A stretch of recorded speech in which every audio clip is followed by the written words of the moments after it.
Na semana que se encerrou no dia 27 de fevereiro de 1822, Salvador começava a se recuperar dos eventos dos últimos dias, ao mesmo tempo que novas demonstrações de apoio a Dom Pedro continuavam a aparecer, contrariando as decisões das Cortes de Lisboa.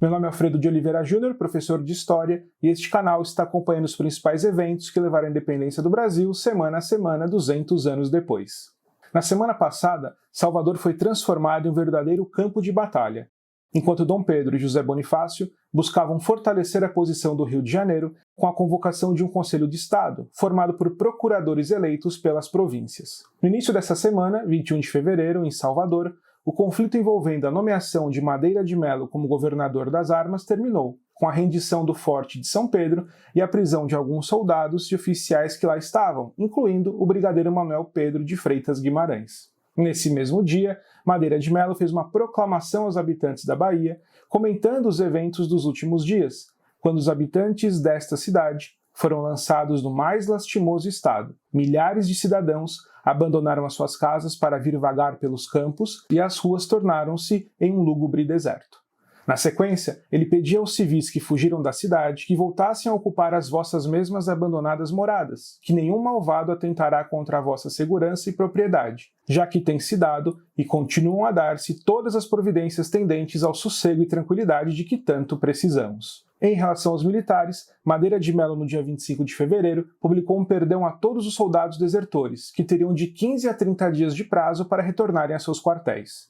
Esse mesmo perdão estava estendido aos paisanos que, naquele prazo, entregassem as suas armas. Mas, ao mesmo tempo que Madeira de Melo, em suas proclamações na Bahia, usava um tom mais conciliador, tanto com civis quanto com militares, a coisa parecia bem diferente no ofício que escreveu a Dom João VI no dia 23 de fevereiro. Após relatar os ocorridos, ele informava o rei que todas as desordens que nos flagelam são obra do Partido da Independência, o qual é tão implacável como incansável, e os ódios devem ter se exacerbado com os últimos acontecimentos. Na sequência, ele concluía: se Vossa Majestade quer conservar esta parte da monarquia, precisam-se mais tropas, devendo vir além de um grande reforço de infantaria, 50 homens de cavalaria, outros tantos artilheiros e embarcações de guerra. Pelo pedido do brigadeiro Madeira de Melo ao rei, o sossego e a tranquilidade da província, prometidos, viriam apenas com a derrota desse suposto Partido da Independência e, claro, a custo de muito sangue. Enquanto Salvador buscava se recuperar dos dias violentos da semana anterior, com Madeira de Melo requisitando mais tropas para Portugal, Dom Pedro e José Bonifácio continuavam a angariar mais apoios ao projeto de manter o Rio de Janeiro como centro político do Reino do Brasil. Como falamos anteriormente, as Cortes de Lisboa já contavam com alguns representantes das províncias brasileiras: Pernambuco, Rio de Janeiro, Maranhão, Bahia, Paraíba e São Paulo. E no Rio de Janeiro, em 22 de fevereiro, ocorreu um encontro entre os deputados eleitos para as Cortes pelas províncias de Minas Gerais e Espírito Santo. Segundo o representante capixaba, em correspondência com o governo de sua província, havendo os decretos das Cortes feito mudar os nossos negócios e circunstâncias políticas, perigando então não só a dignidade das nossas províncias, como também o nosso caráter público, cumpria a honra brasileira não dar um passo que parecesse menos prudente e decoroso. Levando em consideração tudo isso, passei com meus ilustres colegas de Minas Gerais, em conferência, a encarar o estado das coisas, a opinião pública e o partido que deveríamos abraçar, concluindo depois de mais madura análise que cumpria por agora sustar a nossa partida para Lisboa. Os deputados mineiros, em comunicação ao governo de Minas Gerais, informavam que suspendiam sua ida a Portugal, enquanto a revogação dos fatais decretos não afiançar no soberano Congresso as devidas considerações acerca deste reino do seu decoro. Na mesma mensagem, a deputação mineira afirmava as bases da adesão ao príncipe, convencidos da sabedoria e liberal imparcialidade do ministério atual, podemos afiançar a Vossa Excelência o completo desempenho da regência constitucional de Sua Alteza Real, a quem consideramos como centro de união de todo o Brasil. Com essa recusa em partir para Lisboa, os deputados contribuíam para restringir a representatividade e a força das Cortes, ao mesmo tempo que fortaleciam a posição do Rio de Janeiro como centro de poder do Brasil. Naquele mesmo dia 22, no Rio Grande do Sul, foi eleita a Junta Provisória de Governo daquela província.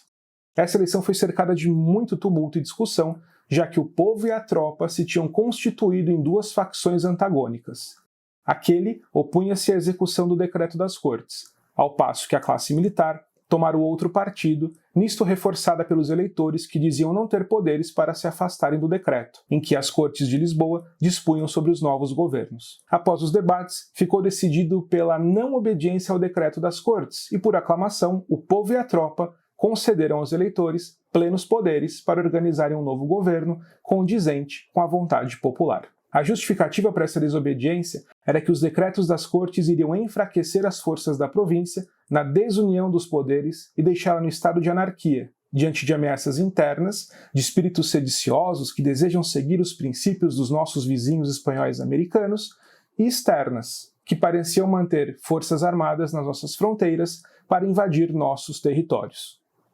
Sendo assim, era de maior urgência criar-se nesta província um governo provisório que, reunindo em si todas as autoridades governantes, civil e militar, fosse mais compatível para operar com força e energia nas atuais circunstâncias.